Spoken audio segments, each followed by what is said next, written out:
이 얼마나 아름다운 세상. 걸어서 저 하늘까지. 제일부 바람에 구름 가득. 셋째 날 정말 고마운 아줌마. 전반부. 세수도 하지 못하고 사원을 도망치듯 빠져나와 아직 가시지 않은 어둠 사이사이로 터벅터벅 아스팔트를 밟은 지 얼마 안 되어 우연히 길게 늘어선 원목 운반 차량 사이. 옹기종기 몰려 앉아있는 추레라 운전기사들과 시선이 마주쳤다. 어젯밤 길가에서 차박을 하고는 쌀쌀한 아침 공기를 달래려 커피를 끓여 마시는 듯 싶었는데 고맙게도 나에게도 한 잔 적선을 하겠다는 반가운 행운의 손길을 내밀었다. 그렇지 않아도 목이 컬컬했던 차에 향기로운 모닝커피를 마다할 이유가 전혀 없었다. 아니 구걸이라도 할 판이었으니 얼른 안면 몰수하고 끼어들었다. 걸어서 라오스 전국을 여행 중이라고 하니 웬 미친놈이라고 할 줄 알았는데 오히려 대단하다며 가면서 먹으라고 식수병 가득 커피를 꽉꽉 눌러 담아서 챙겨주기까지 하고 있었다.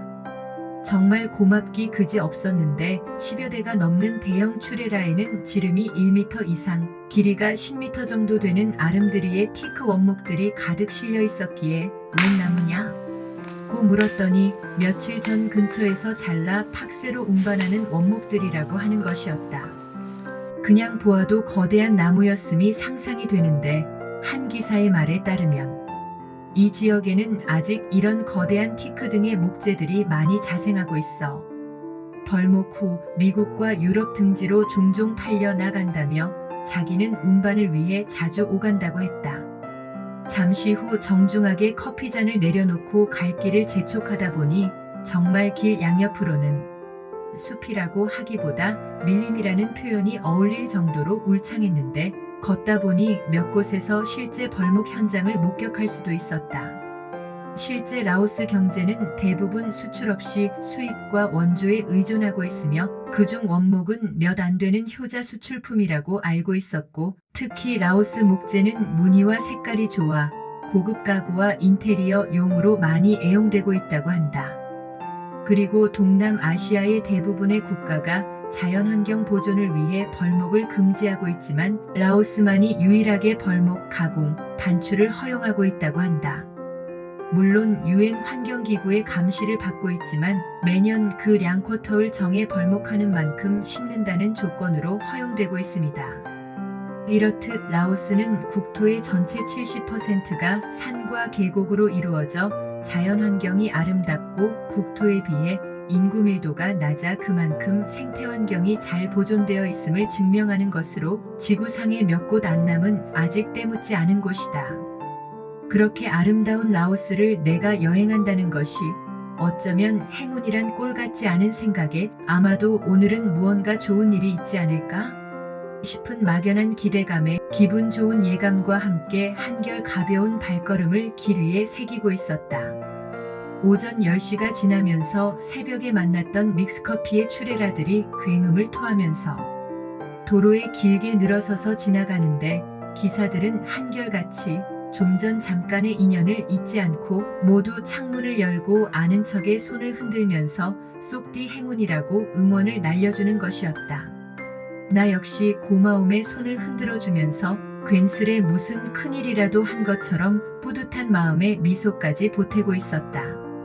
그리고 벌써 엔진 소리가 들리지 않은지 올해인데도 한동안 그 응원을 떨치지 못하고 열심히 걸을 수 있었다. 한낮이 지나면서 강렬한 태양은 따갑게 쏘아대고 있지만 울창한 숲이 내뿜는 맞바람은 땀에 젖은 발걸음을 식혀주기에 충분하여 아직 발걸음은 평균 속도를 유지할 수 있었다. 그러나 오후가 되면서 21km쯤을 지날 때 막연한 기대감도 만 하루를 꼬박 굶고는 버틸 수가 없었던지 설상가상 피로는 계속 누적되어 이제는 발걸음이 제법 묵직하게 느껴지기 시작했다. 그때였다. 아마 첫 번째 하늘의 시험인 듯 싶은 강렬한 소낙비가 엄습하는데 주위에는 이렇다 할 비 피할 곳이 전혀 없어 영락없이 물에 빠진 생쥐꼴이 되고 말았다. 그래도 거기까지는 한창 더위에 쫓기던 차라 급한 김에 옷 입은 채로 샤워하는 정도로 당장은 시원해서 좋았던 것 같았는데 잠시 후 빗물에 흠뻑 젖은 담보찜의 무게가 서서히 어깨를 파고들기 시작하는데 그저 참기에는 너무도 통증이 심하게 가중되면서 그만 그 자리에 주저앉고 싶다는 생각이 간절하기만 해졌다. 하지만 지는 해는 벌써 서산 마루에 걸터앉아 나를 놀리듯 길을 재촉하는 터라 울상이 아닐 수 없었다. 그런데 때 마침 불러 세우지도 않은 오토바이 한 대가 저만치 지나쳤다 돼 돌아오는 것이었다. 감사합니다. 다음 편에서 계속됩니다.